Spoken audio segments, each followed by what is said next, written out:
Who is the greatest baseball player of all time? For a century now, the most popular answer to that question has been Babe Ruth. Though some may say Willie Mays, Ty Cobb, or someone else, Ruth is the most common answer, and that's what baseball experts will tell you. But in the last few years, a new name has entered the discussion. So many times we've heard that Shohei Ohtani is the first player since Babe Ruth to fill in the blank. But lately it's been shifting from first time since Ruth to first time ever. Most recently, Game 4 of the NLCS, where he threw 6 scoreless innings with 10 strikeouts, while hitting 3 home runs at the plate. The greatest postseason game ever. But best game is a long way from best career, and the short and easy answer to the Ruth versus Ohtani debate is that Ohtani simply hasn't been around long enough. 8 years, that's it. Ruth played for 22 years, and in about half of those years was easily the best in the game, year after year. In other words, Ruth had more years being the greatest in MLB than Ohtani has being in MLB.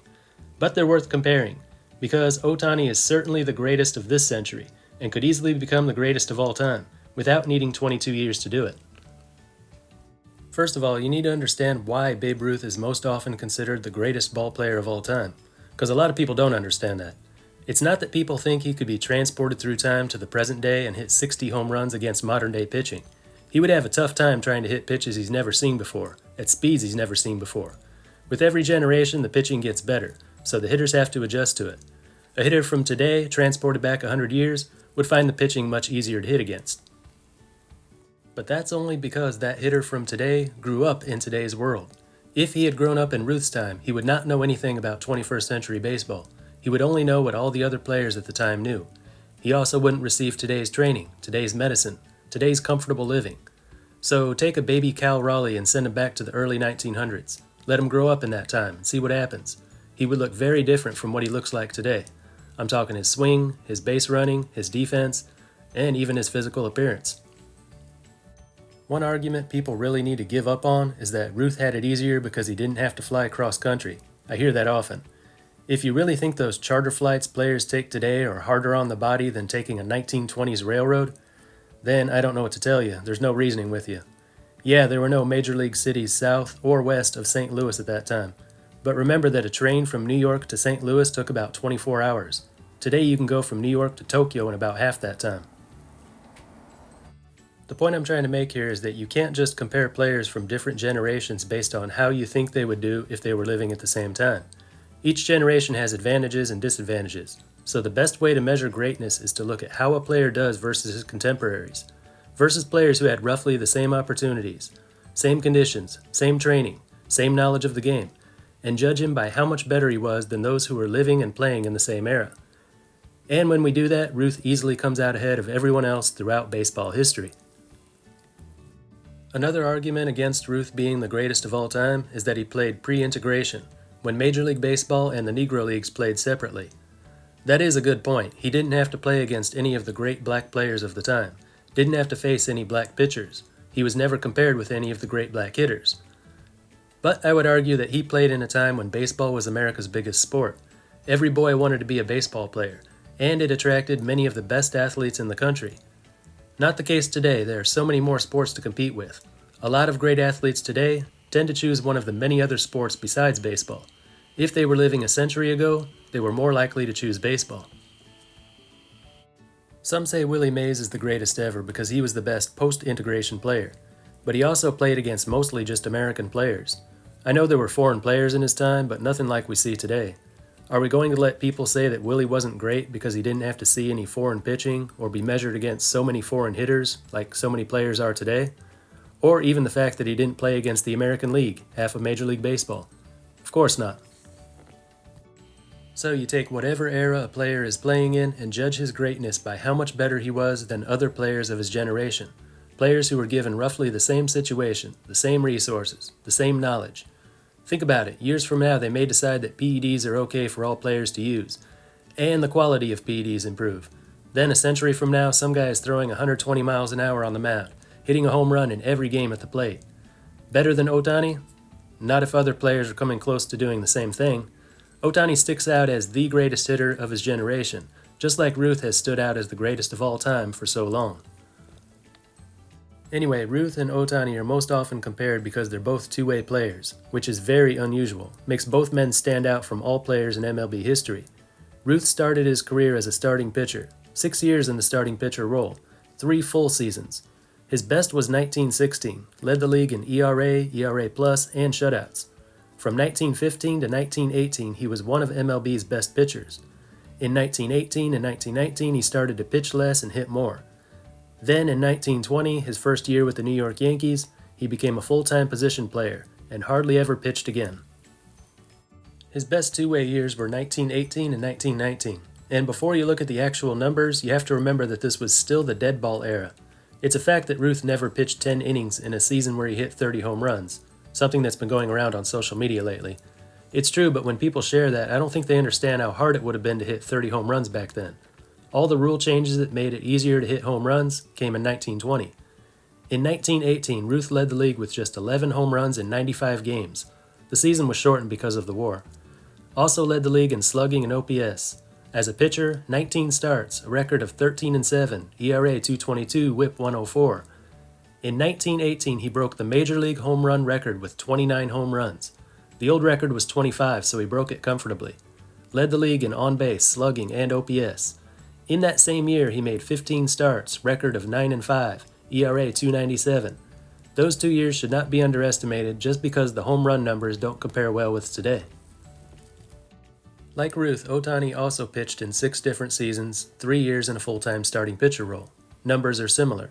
Ohtani's best season as a pitcher was 2022, when he was 4th in the Cy Young race, over 200 strikeouts, led the league in strikeouts per 9 innings.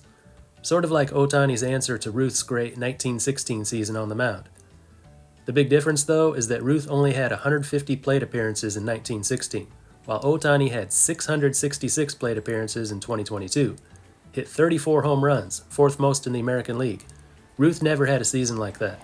In his last 2 years in Boston, he put up some great offensive numbers, but at the same time, his role as a starting pitcher had been reduced. So, comparing Ruth and Ohtani as pitchers, they're about equal. Ohtani is 1 good year on the mound away from passing Ruth's accomplishments as a pitcher. Not a great year, just a good one, and we can say Ohtani has had the better pitching career. As far as two-way player comparisons, Ohtani has already surpassed Ruth. He has managed to balance production on the plate with quality work on the mound better than Ruth did in the same amount of time. But let's not forget that it wasn't his 6 years as a two-way player that earned Ruth the title of greatest all time. It was what he did after that. For his career, he led the league in home runs 12 times, doubling his own home run record. In 1927, the year he hit 60 home runs, the 3rd highest home run total in the American League was only 18. He led the league in OPS 13 times, wins above replacement 11 times. Ohtani isn't going to match all of that. He might hit 60 home runs in a season, it wouldn't surprise me, but it wouldn't be as big of a deal when compared with his contemporaries. Cal Raleigh just hit 60 home runs this year. Aaron Judge hit 62 a few years ago. When Ruth did it, he was the only one doing it, and the only one even coming close to it. Ohtani has led the league in home runs a couple times, OPS and OPS plus the last 3 years. Most importantly, he created the 50-50 club. That's unique to him. No one else has ever done that. But whatever he does offensively for the rest of his career probably won't be enough by itself to pass up Ruth for all-time greatness. Also, he'd be doing it as a DH, whereas Ruth played the field every day. He wasn't a really good fielder, but the fact that he had to play defense every day would be an argument in Ruth's favor. However, hanging it up as a pitcher and becoming a full-time hitter is not the plan going forward for Ohtani. His strength is the fact that he will continue as a two-way player. So at the end of Ohtani's career, the argument for greatest all time may come down to Ruth's offensive numbers versus Ohtani's ability to be both dominant on the mound and at the plate. And which is more important, being the absolute best hitter or being able to do it both ways? Well, think about it. If Ohtani throws a 9-inning shutout and hits just 1 home run, he can guarantee by himself that his team wins the game. Ruth could have hit 4 home runs in a game, but if no one else on his team is hitting the ball, and the team's pitching is lousy, his team could lose 16-4. I know that wasn't an issue when Ruth was playing, he was always on a winning team, but I think you see my point. A two-way player who can get the job done both as a hitter and as a pitcher is much more valuable than someone who just does one or the other. It's the same thing for a dominant pitcher. He may be able to silence the other team's bats, but pitchers don't score runs, and you can't win a game without scoring. That's what makes a two-way player so special, and if Ohtani can continue to do it for several more years, he will have a strong argument for greatest of all time. He wouldn't even need as many years of greatness as Ruth had because, as I said, a two-way player is a lot more valuable than someone who just hits. That being said though, Ruth had about a dozen or so years as the best all-around position player in the league, another year as the league's best pitcher, and a few good years on top of that. So Ohtani's got some work to do. How many years? It depends how good those years are. And I don't have some special target he needs to hit. Say like 40 home runs a year plus sub 350 ERA for 7 years, or 500 career home runs plus 3,000 career strikeouts. No specific numbers like that.